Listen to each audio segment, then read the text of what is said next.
cette vidéo, on parle de 7 dirt bikes et on compare celle-ci, la Drift 150 en roue 19-16 avec la Apollo RFZ en roue 17-14. C'est parti. What's up Mover, bienvenue dans cette vidéo qui va parler de dirt bike. On va changer un petit peu. On va essayer un nouveau modèle. Celle-ci, la Drift MMX, Drift LX ou MMX 150, bref, peu importe. Celle-ci, tu la trouves sur le site internet concurrent de celle-là. Celle-ci, la Apollo RFZ, elle est chez Small MX et leur concurrent direct, c'est Mini MX. Et ils proposent cette dirt bike qui est plus grande que celle-ci. La base est principalement la même. Fait un petit peu le tour de la bécane. Déjà, comme ça, tu peux te rendre compte de la différence de taille. Après, cadre, moteur, il y a des choses qui diffèrent. On va en discuter et puis on va surtout faire l'essai.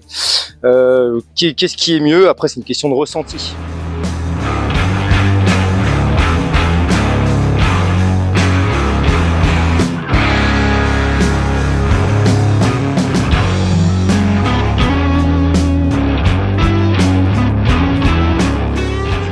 Une très belle bécane qui nous ont pondu là, déjà au premier abord, ce que l'on peut voir. Ce qui va différencier, ce qui va peut-être déclencher un achat, ça va être le design de la bécane, qui est quand même différent de celui-ci. Là, ils ont repris les carénages type KTM, si je ne raconte pas de conneries. Je trouve ça très efficace, c'est vraiment très beau, j'aime beaucoup comment c'est fait, comme ça. Très agressif, ça fait très moderne. Et puis quand on est dessus, on a vraiment ce gros réservoir avec ces grosses ailettes qui partent comme ça. Enfin, ça fait penser à une vraie bécane, en définitive. Voilà, question design. Je pense que c'est le type de bécane qui va plaire à plus de personnes que l'Apollo RFZ. Donc, avant de parler fiche technique, on peut déjà parler prix, et c'est ce qui va également peut-être déclencher un achat ou pas. Celle-ci est 100 € moins chère que celle-là. Elle est en ce moment à 980 €, je crois, quelque chose comme ça. Et puis celle-ci, 1080, 1100 €. Donc ça joue dans la balance, mais on verra ensuite si ce prix est justifié, si ça vaut le coup de mettre moins cher pour avoir ça par rapport à ça. Quelle est la diff? Je ne sais pas encore, parce que celle-ci, je l'ai essayé seulement sur quelques mètres. Donc on verra sur le terrain, au niveau du ressenti, ce que ça donne. Donc ce qui va jouer la différence entre les deux, premièrement, on a parlé du prix, il y a le design, et il y a par contre une question de poids. Celle-ci est plus haute. Celle-ci fait 10 kg de plus. Et 10 kg, ça joue beaucoup quand on a des moteurs comme ça de 150 cm3 qui développent tous les deux 15 chevaux.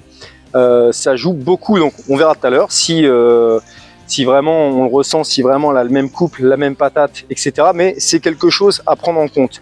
Quand je regarde le cadre, c'est sensiblement la même chose. Je crois pas que tout le poids repose dans le cadre. Je pense que c'est vraiment des roues plus grosses, donc des pneus plus gros. Donc ça plus ça plus ça doit faire qu'elle a 10 kg de plus. Celle-ci a également un radiateur d'huile. Donc on voit qu'elle a un petit refroidissement à huile, ce qui est pas mal, hein, c'est toujours ça de plus. Alors est-ce qu'il est vraiment efficace vu comment il est placé? Parce qu'il est juste derrière le garde-boue, donc le vent passe pas très bien dedans. De plus, il est très épais, le radiateur d'huile, donc est-ce qu'il est efficace? J'en doute un petit peu, mais c'est toujours mieux que rien, ça mange pas de pain. C'est toujours une source de refroidissement de l'huile en plus, donc c'est pas mal. Le moteur 150 cm3 type YX. Alors par contre, par rapport au mien, j'ai rien trouvé qui disait que c'était un YX. Je vais regarder de près. De ce côté-là non plus, il n'y a aucune inscription nulle part. Ça veut rien dire. Donc, moi je vais pas dire j'ai un doute parce que je les connais pas tous par cœur, mais sur le mien, voilà, on voit vraiment la différence. C'est bien indiqué YX. Je sais pas si quelqu'un connaît la diff, pourquoi il n'y a rien d'écrit sur celui-ci. Dans tous les cas, c'est la même chose. Un moteur boîte 4, 150 cm3. J'ai rien d'autre à ajouter là-dessus. La ligne d'échappement, c'est pas mal d'origine. Je me souviens plus ce qu'ils disent que c'est. Bon, c'est pas un truc hyper connu. Mais ce qu'il y a de bien, c'est qu'elle fait pas trop de bruit comparé au nôtre, où j'ai fini par changer la ligne, parce que vraiment, ça faisait beaucoup de bruit. À voir à pleine charge, quand on soudera tout à l'heure. Mais ça, c'est un bon point. J'en profite pour montrer ma belle ligne. Et ça, sur les RFZ, ça vaut vraiment le coup. Ça coûte 80 €, je crois. Malheureusement, tu es obligé de changer toute la ligne. Je peux pas juste changer le silencieux. Mais c'est vraiment très efficace, beaucoup plus agréable. J'ai un pote qui m'a filé ça. Allez, on va dire que c'est un Yoshimura. Merci, au revoir. Le cadre, donc, il est similaire, mais quand même différent d'une autre. C'est va pas dire un tube à section carrée, mais presque. Enfin, tu vois un petit peu comment ça diffère. Voilà comment c'est foutu. Grosso modo, c'est à peu près la même chose. Alors que sur la RFZ, c'est vraiment du tube rond. Mais voilà, dans l'ensemble, c'est vraiment sensiblement pareil. Fourche hydraulique inversée, pareil que la nôtre, et amortisseur hydraulique réglable, pareil que le nôtre. Donc voilà, c'est sensiblement la même chose. Après, au niveau des matériaux, ils donnent pas plus de description. Nous, je sais que c'était une fourche de marque, je ne m'en souviens plus. Et celle-ci, ils indiquent pas la marque de la fourche. Donc peut-être que voilà, dans les composants qu'ils mettent dans la moto, c'est ça qui justifie également le prix. Une dernière chose avant d'aller faire le test sur terrain et voir vraiment ce qui parle réellement, parce que c'est bien comme ça de regarder la bécane, la théorie c'est bien, mais on verra ce que ça donne. On va parler également au niveau de la taille, donc elle est plus grande parce qu'elle a une roue 19 et 16 comparée à celle-ci, donc forcément ça rehausse la taille. Moi je fais 1m75, donc déjà on voit que la bécane est quand même à bon gabarit. Et voici ce que ça donne quand je vais dessus, sans chaussures. Hop, mes pieds touchent au sol, normal, mais sans plier les jambes. Donc là, c'est quand même valorisant, tu vois. On a une moto qui commence à ressembler à une vraie motocross, quoi. C'est quand même bien sympa. On n'a plus trop l'impression d'être sur une dirt bike. Donc voilà, si t'es petit ou si t'es grand, ça te permet de te donner une idée de s'il te la faut ou pas. Si t'es trop petit, est-ce que tu vas bien pouvoir toucher au sol? Bon, je pense que oui, puis après tu peux régler la suspension pour plus écraser la moto ou pas. C'est ça qu'il y a de bien sur nos bécanes. La mienne, je l'ai durcie à mort pour justement qu'elle soit bien dure, bien haute surtout.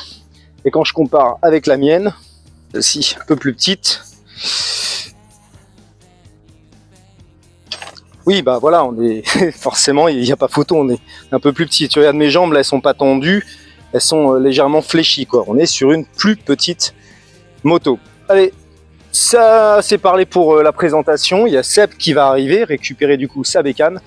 Et ensuite, je lui taxe et on voit un petit peu ce que ça donne sur terrain. Est-ce que je me sens mieux avec celle-ci ou avec celle-ci? Parce qu'il y a une différence de puissance. On voit ça tout à l'heure. Ouais, petit rassemblement. Toutes les dates sont là, donc on va pouvoir tester. Le sujet de la vidéo aujourd'hui. Il y a également dans la même boutique la CRZ de Guillaume, mais c'est pas celle qui nous intéresse. Petite anecdote, aujourd'hui c'est la première fois que Seb fait une sortie enduro. Qu'est-ce qui t'est arrivé aujourd'hui Seb? Qu'est-ce qui nous est arrivé? Conseil, quand ça vous arrive, tu cherches pas, tu prends le premier chemin à droite ou à gauche et tu traces. Quand tu vois le gars devant qui accélère trop fort par rapport à la route, tu te dis il y a un problème, tu entends les gyrophares, tu te dis bon bah je suis. Voilà. Sinon tu ne reverras plus jamais ta moto.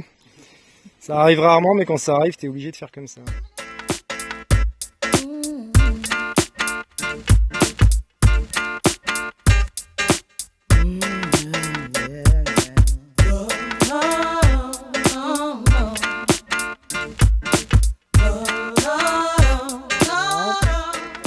Allez, t'es la star aujourd'hui.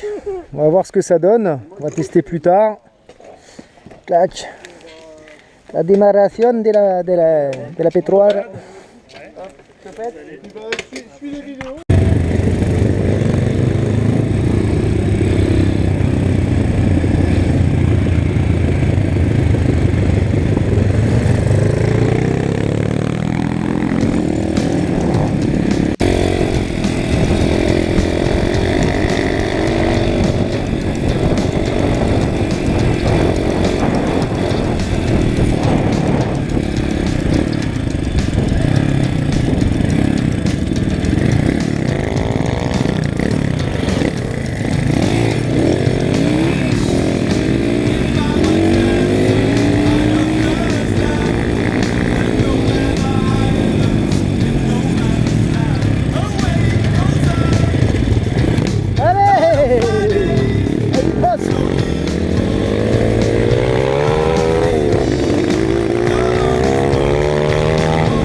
Le test de la bécane. À la base, j'avais filmé ça avec la GoPro en caméra embarquée et je donnais mes impressions pendant que je roulais dessus. Évidemment, la GoPro n'a rien enregistré. Alors, j'ai enregistré tout ce qui s'est passé avant, mais au moment où je filmais, là, pendant 2-3 minutes, ça a arrêté. La GoPro, elle est bonne à acheter, elle fonctionne plus et faut que j'en rachète une autre. Elle est trop vieille, tant pis, c'est des choses qui arrivent. Donc, je vais te donner mon ressenti à froid quelques heures après avoir roulé. Donc bah écoute, cette MMX 150, j'ai pu l'essayer sur terrain. On a un petit terrain privé près de chez nous, enfin on a trouvé un terrain abandonné où ça marche bien. Donc j'ai pu tester un petit peu dans les conditions, à moitié enduro, un peu sur route et sur terrain. Et franchement ça se débrouille bien. Et ce qui change vraiment de ma dirt bike, ce sont les grandes roues. Et les grandes roues, ça change vraiment tout. Plus la roue est grande, moins tu sens les aspérités de la route, plus elle franchit en fait les difficultés. Et elle se débrouille bien, et même son moteur qui est en 150, il n'y a pas une grosse différence, une grosse perte de puissance, je parle de rapport poids-puissance, comparé aux nôtres qui font 10 kg de moins. Elle se débrouille bien, c'est ok, je suis séduit par la bécane, quoi. C'est vraiment pas mal.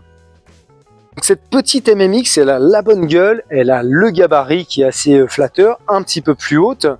Elle se débrouille bien, à voir après dans le temps comment ça dure ou quoi. Moi, si je devais la prendre, et je me tâte quand même à la prendre, peut-être pas tout de suite, mais quand même, elle me fait vraiment de l'œil. J'aime beaucoup de choses chez elle, je pense que ça se voit, hein, j'en fais les éloges. Par contre, je la prendrais en 190 cm3, ils la vendent. C'est 400 € plus cher ou 500 € plus cher, mais ça va rattraper un petit peu. Je vois en termes de puissance, je l'ai pris sur la route pour aller faire un petit wheeling et tout. Là-dessus, je la fais wheeler en seconde, alors que la mienne, je la fais wheeler en troisième. Donc ça joue quand même pas mal. Moi j'aime les wheelings. La personne qui n'aime pas les wheelings, bon elle s'en fout, ça fait très bien le taf. Mais ces 10 kilos de plus font vraiment la différence au niveau de la bécane. Enfin, quand je dis vraiment, oui et non.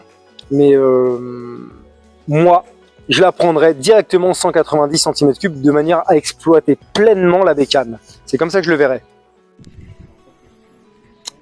Bon, on va clore cette vidéo avec les impressions du propriétaire qui s'est éclaté comme une merde. Comme une pauvre. J'ai plus de genoux. Ce poignet là il est out. Ouais. C'est T'en es content quand même? une belle première fois. Une belle première, t'en es content de ta moto? De ouf. J'ai essayé les petites, comme la tienne. Du coup, On se bat beaucoup moins. en plus on a l'avis, parce que vous connaissez pas trop vous en avez jamais fait des petites avant, comme les nôtres. Non. Vous préférez laquelle, la grande ou la petite? La grande est plus simple, Ouais. la petite est plus compliquée, tu te bats tout le temps avec elle. Par contre, ouais, dans les chemins comment ça s'appelle, gravier, elle est tout le temps comme ça. Moi je trouve ça trop marrant comparé à la grande. La petite? Ouais. Ouais, la grande elle le fait beaucoup moins. Ouais, donc du coup plus de stabilité avec la grande, les grandes roues, tout ce qui va bien et tout quoi. Ah, elle me fait de l'œil celle-ci. On verra. C'est pas une priorité. Je te la laisse une semaine, hein. Non. C'était la prochaine sortie. Non mais je te la taxerai à la prochaine sortie comme aujourd'hui. T'inquiète pas. Allez, je te pète.